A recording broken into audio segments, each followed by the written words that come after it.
Hello everyone. आज हम बात करने वाले हैं लंग्स वॉल्यूम एंड कैपेसिटीज़ की। तो लंग्स वॉल्यूम और कैपेसिटी की बात करेंगे तो देखिए सबसे पहले यहाँ पे बताया गया कि capacity is a sum of more than two और equal to two physiological volumes. तो कैपेसिटी हम बोलते हैं कि दो फिजियोलॉजिकल वॉल्यूम या तो हो या उससे ज़्यादा हो, उसी को हम कैपेसिटी बोलते हैं। और there are four volumes and four capacities. तो फोर वॉल्यूम्स और फोर कैपेसिटीज़ हमको देखने को मिलती है लंग्स की कंडीशन में। तो ये क्या होते हैं, तो देखिए पहला वॉल्यूम की हम बात करें तो टाइडल वॉल्यूम। तो देखिए ये हमारा टाइडल वॉल्यूम है। और टाइडल वॉल्यूम क्या होता है? Air that moves into lungs with each quite inspiration. तो ईच क्वाइट इंस्पायरेशन पे जो अंदर बाहर जाती है ना, इसी को हम टाइडल वॉल्यूम बोलते हैं। यानी आदमी नॉर्मल कंडीशन में है, बैठा हुआ है, रेस्टिंग कंडीशन में है, कुछ नहीं कर रहा है, उस टाइम पे जो नॉर्मल सांस लेता है और निकालता है, उसी वॉल्यूम को हम बोलते हैं टाइडल वॉल्यूम। और ये 6 to 8 ml पर केजी होता है और टिपिकली नियर अबाउट 500 ml होता है। ठीक है ये। तो देखिए ये 500 ml ये टाइडल वॉल्यूम हो गया। और ये नॉर्मल जो एक्सपायरेशन और इंस्पायरेशन होता है, इसी को हम टाइडल वॉल्यूम बोलते हैं। और इंस्पायरेटरी रिजर्व वॉल्यूम, तो देखिए air that can still be breathe in after normal inspiration. तो इंस्पायरेटरी रिजर्व वॉल्यूम क्या होता है कि नॉर्मल कोई इंस्पायरेशन कर लिया, नॉर्मल इंस्पायरेशन करने के बाद भी अगर वो चाहे तो एक्स्ट्रा इंस्पायरेशन वो करना चाह रहा है, तो जो एरिया वो इंस्पायर कर सकता है, इसी को हम बोलते हैं इंस्पायरेटरी रिजर्व वॉल्यूम। तो देखिए ये हमारा टाइडल वॉल्यूम, यहाँ तक ये टाइडल वॉल्यूम से इंस्पायर किया, फिर और ज़्यादा एयर इनहेल करना चाह रहा है, तो देखिए और ज़्यादा यहाँ देखिए 2.7 अभी इसकी कैपेसिटी थी लंग्स की, यानी लंग्स के अंदर एयर थी। अब जब और ज़्यादा इंस्पायर किया तो देखिए 6। तो यहाँ से देखिए यहाँ से यहाँ तक का जो हुआ, इसी को हम बोलते हैं इंस्पायरेटरी रिजर्व वॉल्यूम। ठीक है। और उसके बाद फिर एक्सपायरेटरी रिजर्व वॉल्यूम की बात करें तो air that can still breathe out after normal expiration. तो नॉर्मल एक्सपायरेशन देखिए ये हुआ, ठीक है, यहाँ नॉर्मल एक्सपायरेशन हो गया, इसके बाद भी एयर निकालना है। जैसे यहाँ पे ये देख लें तो नॉर्मल एक्सपायरेशन यहाँ खत्म हो गया, और नॉर्मल एक्सपायरेशन के बाद अगर ये एयर जो निकल रही है, लंग की कैपेसिटी कम हो रही है, इसी को हम बोलते हैं एक्सपायरेटरी रिजर्व वॉल्यूम। और उसके बाद फिर रेसिडुअल वॉल्यूम की बात करें तो देखिए रेसिडुअल वॉल्यूम क्या होता है? Air in lungs after maximal expiration. तो मैक्सिमल एक्सपायरेशन के बाद ये जो लंग्स में कैपेसिटी बचती है 1.2 लीटर के नियर अबाउट, इसको हम बोलते हैं रेसिडुअल वॉल्यूम। और ये कभी भी लंग्स से बाहर नहीं निकलती है नॉर्मल कंडीशन में। फिर देखिए क्या बताया गया, residual volume and any lung capacity that include residual volume can not be measured by spirometry. तो यही यहाँ पे बताया जा रहा है कि ये जो रेसिडुअल वॉल्यूम है ये कितनी है, या ऐसा कोई भी कैपेसिटी जिसमें रेसिडुअल वॉल्यूम इंक्लूड हो, इनका पता लगाने के लिए हम स्पायरोमेट्री का इस्तेमाल नहीं कर सकते। क्यों? क्योंकि इसमें चेंजेस आ ही नहीं रहा है, हम स्पायरोमेट्री के जरिए इसमें चेंजेस नहीं ला सकते। इस वजह से हम रेसिडुअल वॉल्यूम या ऐसा कोई भी कैपेसिटी जिसमें रेसिडुअल वॉल्यूम मेंशन हो, उसको हम स्पायरोमेट्री के जरिए नहीं देख सकते। जैसे हम बात कर लेते हैं, देखिए हम बात करें फंक्शनल रेसिडुअल कैपेसिटी की, तो इसमें देखिए रेसिडुअल वॉल्यूम है। तो रेसिडुअल वॉल्यूम कितना है ये हमको पता ही नहीं चल पा रहा है। तो जब रेसिडुअल वॉल्यूम पता ही नहीं रहेगा तो हम कैसे पता कर पाएंगे कि फंक्शनल रेसिडुअल कैपेसिटी कितनी है? इस वजह से इसको हम स्पायरोमेट्री से नहीं पता कर सकते। और जहाँ पे भी ये इंक्लूड होगा तो वहाँ पे हमको जाहिर सी बात है कि हम स्पायरोमेट्री नहीं कर पाएंगे। तो ये देखिए ये चार वॉल्यूम की जो बात की गई थी, हमने चारों वॉल्यूम की बात कर ली कि inspiratory reserve volume, tidal volume, expiratory reserve volume और रेसिडुअल वॉल्यूम, ये चार वॉल्यूम हो गए हैं। अब चार कैपेसिटी की बात करते हैं। तो देखिए सबसे पहले क्या है? Inspiratory capacity. तो इंस्पायरेटरी कैपेसिटी कितनी होती है? तो देखिए जो हम इंस्पायर कर पाएँ एयर, तो टाइडल वॉल्यूम में देखिए ये 500 ml जो है नियर अबाउट, ये इंस्पायरेटरी कैपेसिटी है। और इसके साथ साथ इंस्पायरेटरी रिजर्व वॉल्यूम, ये पूरा यहाँ से यहाँ तक, इसी को हम बोलते हैं इंस्पायरेटरी कैपेसिटी, कि हम इंस्पायर इतना कर सकते हैं। तो ये हो गया हमारा इंस्पायरेटरी कैपेसिटी। तो वही बताया गया air that can be breathe in after normal exhalation. तो नॉर्मल एक्सहेलेशन हो गया यहाँ तक, देखिए नॉर्मल एक्सहेलेशन हुआ, इसके बाद जो हम एयर ब्रीथ कर सकते हैं, इनहेल कर सकते हैं, इसी को हम बोलते हैं इंस्पायरेटरी कैपेसिटी।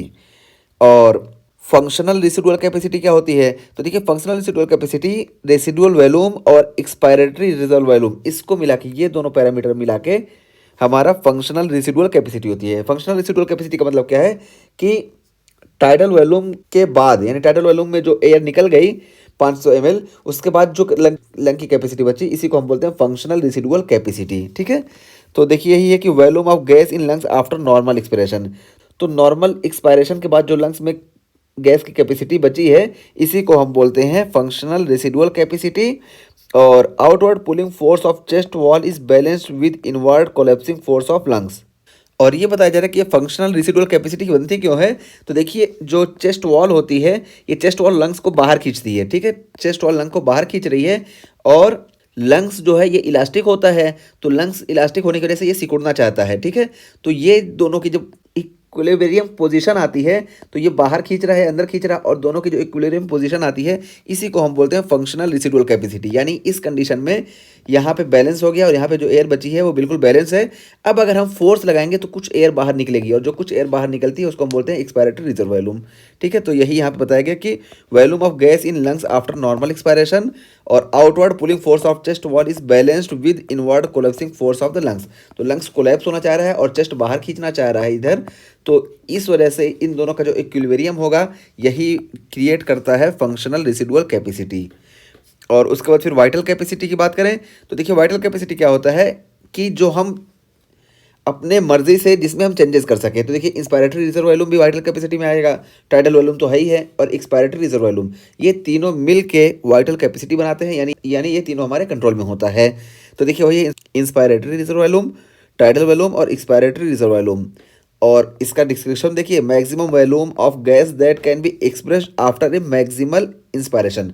तो मैक्सिमल इंस्पायरेशन मान लो यहाँ तक हो गया, फिर उसके बाद जो गैस हम एक्सपायर करेंगे, देखिए जितना कर सकते हैं, यही हमारी हो जाती है वाइटल कैपेसिटी, ठीक है।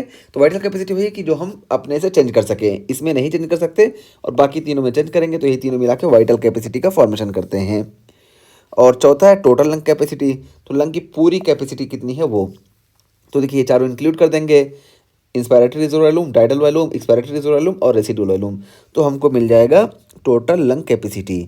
तो देखिए यही यहाँ पे है कि inspiratory reserve volume, tidal volume, expiratory reserve volume और रेसिडुअल वॉल्यूम। और इसी को अगर हम देखें तो देखिए वाइटल कैपेसिटी, तो वाइटल कैपेसिटी हमारी ये तीनों हो गई वाइटल कैपेसिटी, और ये रेसिडुअल वॉल्यूम, ये तो वैसे भी इधर से भी चाहे हम करें, चाहे तीनों को अलग अलग चारों को ले लें, तब भी ये हमारा टोटल लंग कैपेसिटी हो जाएगी, ठीक है।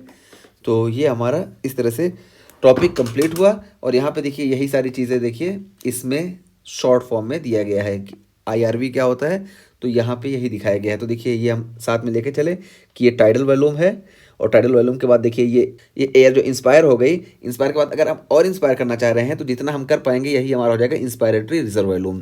और इंस्पायरेटरी रिजर्व वॉल्यूम जब हमारा हो गया तो हम बहुत ज़्यादा एयर इनहेल कर लिए, जितना हम कर पाए उतना हमने कर लिया। फिर उसके बाद जब हम एक्सपायर करेंगे जितनी एयर कर सकते हैं, तो देखिए यहाँ से यहाँ तक एक्सपायर करेंगे, तो ये वाली जो एयर है एक्सपायर्ड एयर या एक्सपायर्ड एयर वॉल्यूम, इसी को हम बोलते हैं वाइटल कैपेसिटी, ठीक है। ये वाइटल कैपेसिटी हो गई। और ये देखिए ये यहाँ से यहाँ तक का ये एरिया जो है, ये वॉल्यूम जो है, इसको हम बोलते हैं एक्सपायरेटरी रिजर्व वॉल्यूम।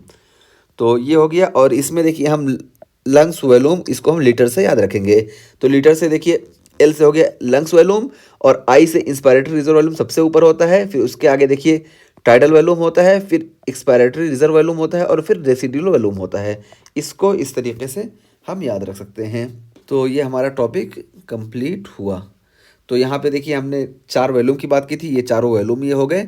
और कैपेसिटी की बात की गई थी, चार कैपेसिटीज़ होती हैं और हर कैपेसिटी में कम से कम दो फिजियोलॉजिकल वॉल्यूम होना चाहिए। तो चार कैपेसिटी देखिए, इंस्पायरेटरी कैपेसिटी, यहाँ पे भी देखिए दो फिजियोलॉजिकल वॉल्यूम है। और फंक्शनल रेसिडुअल कैपेसिटी, तो फंक्शनल रेसिडुअल कैपेसिटी में देखिए ये दोनों वॉल्यूम है फिजियोलॉजिकल वॉल्यूम। और वाइटल कैपेसिटी, तो वाइटल कैपेसिटी में भी देखिए ये तीनों है, देखें कम से कम दो है ना, तीन हो गए। और टोटल लंग कैपेसिटी, इसमें देखिए ये चारों हैं। और एक चीज़ और यहाँ पे बताई गई थी कि रेसिडुअल वॉल्यूम वाले को हम स्पायरोमेट्री से मेज़र नहीं कर सकते। इस वजह से जहाँ जहाँ रेसिडुअल वॉल्यूम होगा उसको हम स्पायरोमेट्री से नहीं चेक कर सकते। जैसे देखिए खुद हम रेसिडुअल वॉल्यूम को स्पायरोमेट्री से नहीं चेक कर सकते, इसी तरीके से फंक्शनल रेसिडुअल कैपेसिटी को भी हम स्पायरोमेट्री से नहीं चेक कर सकते, और टोटल लंग कैपेसिटी को भी हम स्पायरोमेट्री से नहीं चेक कर सकते। और बाकी चीज़ों को हम स्पायरोमेट्री से चेक कर लेंगे, ठीक है।